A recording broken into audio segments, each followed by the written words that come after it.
लगाया। बाबा बागेश्वर कहते तो है अपने बच्चों को सौंप दो हिंदू राष्ट्र की भक्ति में। ये जितने भी आबा बाबा झाबा हैं इनके बारे में सुनिए। ये रेंज रोवर से उतरकर, फरारी से उतरकर कहते हैं कि मकान गाड़ी सब मोह माया है। ये बहुत बड़ी बड़ी गाड़ियों से घूमते हैं, बड़े बड़े उपदेश देते हैं। जो जीवन में कुछ नहीं कर पाता वो बाबा बन जाता है। देश के प्रधानमंत्री को आप क्या कहेंगे? उनके नाम के पीछे खान लगाएंगे, पठान लगाएंगे, क्या लगाएंगे जरा ये बताइए। मुसलमान भी सदमे में पड़े हुए हैं कि पहली बार हमें पता चला कि मुसलमान में इतनी सारी जातियां होती है जो देश के प्रधानमंत्री ने खड़े होकर गिनाई। मिस्र की मस्जिद में जाने से कुछ नहीं होगा। नरेंद्र मोदी जी की एक कहावत थी, दूंगा और ना खाने दूंगा। थोड़ा सा बदल दीजिए, ना जाऊंगा और ना जाने दूंगा। कि जिस तरीके से ना तो मणिपुर में देश के प्रधानमंत्री जाते हैं और ना किसी को जाने देते हैं। मेट्रो में घूम लेते हैं। अभी तो आपने देखा कि आज दिल्ली मेट्रो में घूम रहे थे देश के प्रधानमंत्री। और इतना सा समय नहीं है कि मणिपुर जाके मणिपुर के हालात का जायजा ले लें।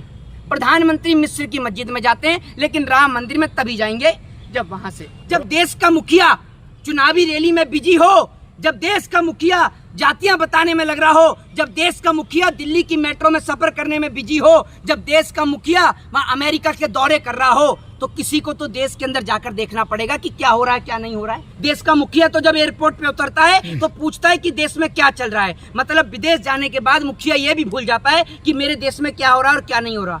क्या है यूनिफॉर्म सिविल कोड, उन्हें ये नहीं पता होगा, लेकिन वो चर्चा करने के लिए उन लोगों को बिठा रखा है। एक के 2 से ज्यादा बच्चे होंगे तो यानी तो फिर चल जाएगी। आधे से ज्यादा बीजेपी के अनपढ़, जाहिल और गवार नेता अपने घर पर बैठ जाएंगे। मनोज तिवारी तीसरी बार बाप बने। रवि किशन जिनके 4 बच्चे कांग्रेस की देने वो बताते हैं ना आपको, लोग सड़क पर आ जाएंगे। अब आप सिर्फ हर चीज पे आपको पता चला कि अब राम मंदिर के मुद्दे पर आपको वोट नहीं मिल रहा, हिंदुत्व के नाम पर आपको मुंह की खानी पड़ी, आपको बजरंगबली के नाम पर कर्नाटक में मुंह की खानी पड़ी। इसलिए अब आप जो है वापस से हिंदू मुसलमान का कोई मुद्दा पकड़ने में लग रहे हैं। अरे तुम देख नहीं रहे हो हिंदू खतरे में है, तुम देख नहीं रहे हो वहां पर मुसलमान कब्जा करने में लग रहा हुआ है। अगर ये पढ़ लिख कर ये बढ़ जाएगा तो हमसे सवाल करने लगेगा, अरे इसको तो पढ़ाई लिखाई छुड़वाओ, इसको तो बजरंग दल में भेजो, इसको आरएसएस में भेजो। कहने का मतलब ये है इस देश के अंदर शिक्षा का अधिकार जो है वो सिर्फ नेताओं के बच्चों के पास ही बचा है। ये इतना तो समझ चुका है कि मेरे बच्चों का भविष्य जो है वो शिक्षा के अंदर है, मेरे बच्चों का भविष्य जो है वो इस कलम के अंदर है। इसलिए हिंदू और भाजपा से दूर हट रहा है। तो बीजेपी सोच रही है कि अब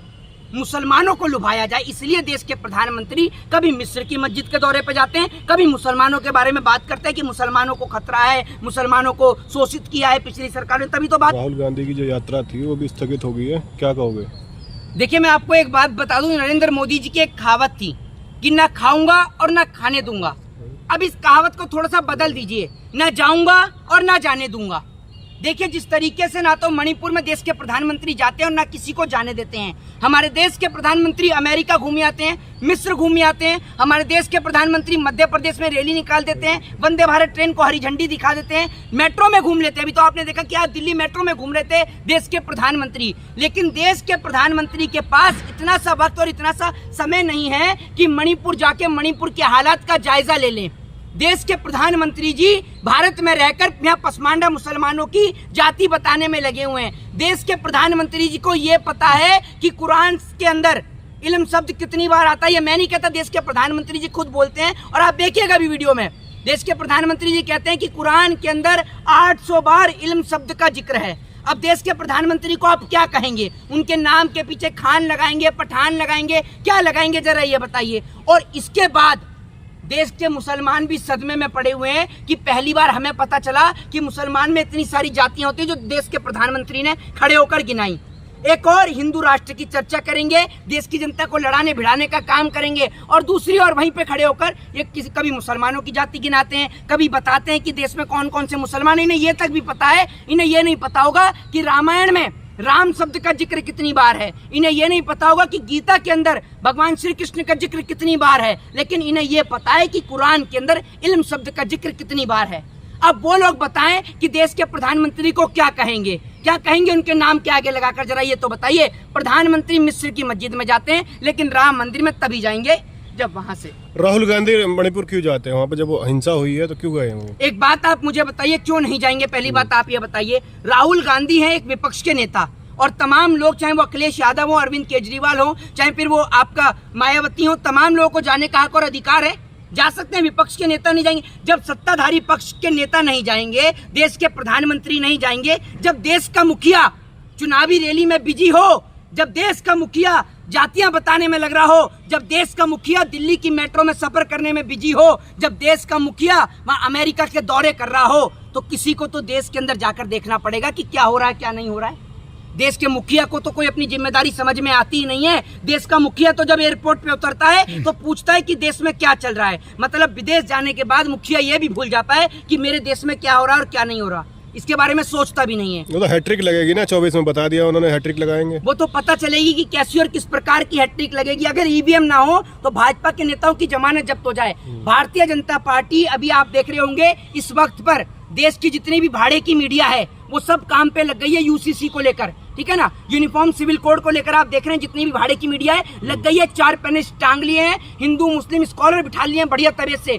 अगर आप उनसे पूछे सही मायने में कि यूसीसी की फुल फॉर्म क्या है, तो वो ये नहीं जानते होंगे कि यूसीसी की फुल फॉर्म क्या है यूनिफॉर्म सिविल कोड, उन्हें ये नहीं पता होगा। लेकिन वो चर्चा करने के लिए उन लोगों को बिठाल रखा है। एक बात आप मुझे बताइए, जब आप बात करते हैं यूसीसी की, मैं कहता हूं कि आप यूसीसी को इम्प्लीमेंट करिए, लेकिन आप यूसीसी में जो महिलाओं की बात कर रहे हैं कि लगातार, मैं आज ही टेलीविजन पर जब देख रहा था तो जो गोदी मीडिया के लोग हैं वो कह रहे हैं कि इससे महिलाओं को राहत मिलेगी, महिलाओं को सुरक्षा मिलेगी।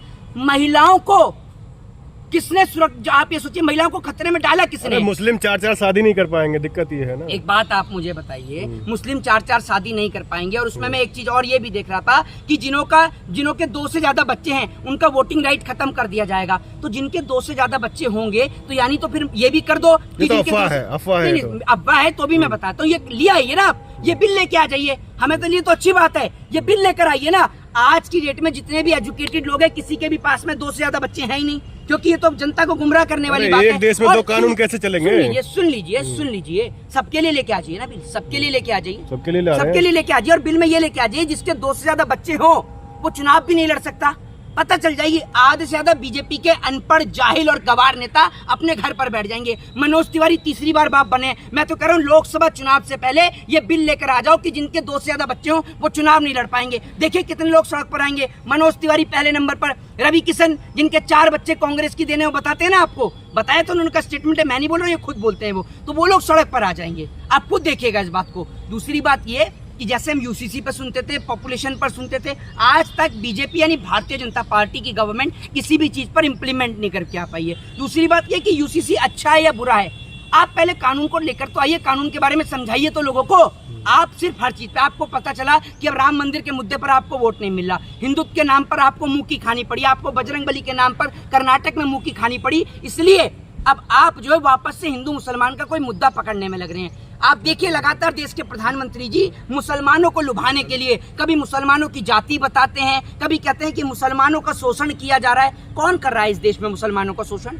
कौन कर रहा है? जरा जवाब दीजिए। मुस्लिमों के लिए काम किया तो वोट भी लेंगे। क्या काम किया उन्होंने तो किसी के लिए काम नहीं किया। 3 तलाक हटा दिया। हाँ? 3 तलाक हटाया। 3 तलाक हटाया। अब यही बताता हूँ, बिल्कुल आपने सही कहा कि मुसलमानों के लिए काम किया है, तो देश की जनता को क्यों लड़ाते हैं हिंदू मुसलमान के नाम पर? एक नेताजी का बेटा, सुन लीजिएगा, एक नेताजी का बेटा जिसके पास नेताजी कंधे पर हाथ रख के कहते हैं कि बेटा, मेरा बेटा पढ़ लिख के बेटा तैयारी कर अच्छी से, तेरे को विदेश भेजूंगा डॉक्टरी पढ़ाने के लिए। वही नेताजी के पास में एक गरीब बच्चा आ जाता है अपने पिताजी के साथ, वो कहता है कि भाई साहब मेरा बच्चा पढ़ने में बड़ा होशियार है, 12th में उसने कॉलेज टॉप किया है, अगर थोड़ा सा आपका सपोर्ट मिल जाएगा उसको तो शहर जाके मेरा बेटा पढ़ लिख जाएगा।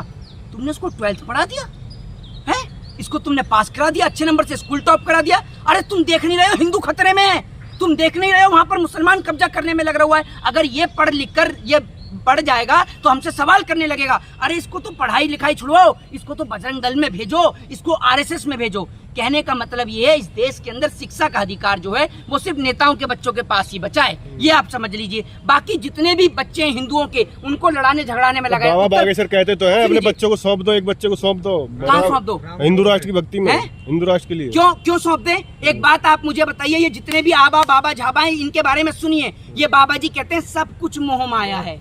रेंज रोवर से उतरकर, फरारी से उतरकर कहते हैं कि मकान गाड़ी सब मोह माया है। ये देखिए इनकी कितनी बड़ी वो है कहावत, ठीक है। उसके बाद में बाबा जी कहते हैं कि भैया इन सब में कुछ नहीं रखा, घर मकान दुकान में कुछ नहीं रखा, ये सब चीज बेकार की चीजें, बस आप ईश्वर की भक्ति करिए।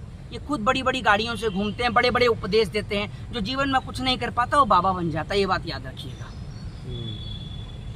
क्या लग रहा है 24 में, क्या लग रहा है? देखिए मैं आपको बताऊं जिस तरीके से लगातार इस देश के अंदर बीजेपी हर मुद्दों पर फ्लॉप होती नजर आ रही है, हर मुद्दों पर इस देश में सिर्फ एक ही एजेंडा चला रही है, हिंदू मुसलमान का एजेंडा, उस पर भी फ्लॉप हो गई। और अब इसलिए बीजेपी, आप देखिएगा, पहले हिंदुओं के नाम पर वोट लिया, अब हिंदू समझदार हो गया है। हिंदू इतना तो समझ चुका है कि मेरे बच्चों का भविष्य जो है वो शिक्षा के अंदर है, मेरे बच्चों का भविष्य जो है वो इस कलम के अंदर है। इसलिए हिंदू अब भाजपा से दूर हट रहा है। तो बीजेपी सोच रही है कि अब मुसलमानों को लुभाया जाए, इसलिए देश के प्रधानमंत्री कभी मिस्र की मस्जिद के दौरे पर जाते हैं, कभी मुसलमानों के बारे में बात करते हैं कि मुसलमानों को खतरा है, मुसलमानों को शोषित किया है पिछली सरकार ने, तभी तो बात कर रहे हैं। अरे क्या दिक्कत है, बात करे तो दिक्कत, ना करे तो दिक्कत। तो मैं आपको यही कहता हूँ ना, एक बात मुझे बताइए, जो 24 में क्या लग रहा है, क्या लग रहा है 24 में? 24 में तो मैं आपको बता दूं, जिस तरीके से देश की स्थिति है, बदहाल है, शिक्षा से लोग परेशान हैं, महंगाई से लोग परेशान हैं, बेरोजगारी से लोग परेशान हैं, और जो तमाम चीजें की लेकर आई जा रही है, भ्रष्टाचार के खिलाफ गारंटी दे रहे हैं मोदी। मैं आपको एक चीज बताता हूँ, आप लेकर आ जाइए यूनिफॉर्म सिविल कोड लेके आ जाइए, बहुत अच्छी बात है। मैं आपसे कहता हूँ कि यूनिफॉर्म सिविल कोड लेके आने से, यूसीसी लाने से क्या महंगाई समाप्त हो जाएगी, बेरोजगारी समाप्त हो जाएगी, देश के किसानों की आय दुगनी हो जाएगी क्या? मुझे आप बताइए ना। इन सब चीजों से देश की तरक्की नहीं हो सकती है, ये बात आप समझिए। आप लाइए, बिल्कुल आप इनको लेकर आइए, इसका कोई विरोध नहीं करता, लेकिन आप ये भी तो देखिए कि देश के लोगों को रोजगार कैसे मिलेगा, देश के बच्चे शिक्षित कैसे होंगे, देश के नौजवानों को रोजगार कहां से मिलेगा, महंगाई कैसे कम होगी। सवाल का जवाब भी एक बड़ा सवाल है। मोदी जी, मेट्रो में घूमने से कुछ नहीं होगा, मेट्रो का कर्जा उतारने की सोचिए। देश के प्रधानमंत्री जी, विदेश घूमने से कुछ नहीं होगा। ये देखिए इन्वेस्टमेंट कितनी होती है, इन्वेस्टर्स कितने इस देश में आते हैं। मिस्र की मस्जिद में जाने से कुछ नहीं होगा। हमारे देश में कॉन्स्टिट्यूशन के ऊपर लोगों का भरोसा इतना बढ़वाइए कि लोगों को संविधान में भरोसा हो, और जो लोग ये ऊटपटांग बातें करते हैं, जो संविधान को मिटाने की बात करते हैं, उनको जेल के अंदर बंद करवाइए। जय हिंद, जय भारत, वंदे मातरम।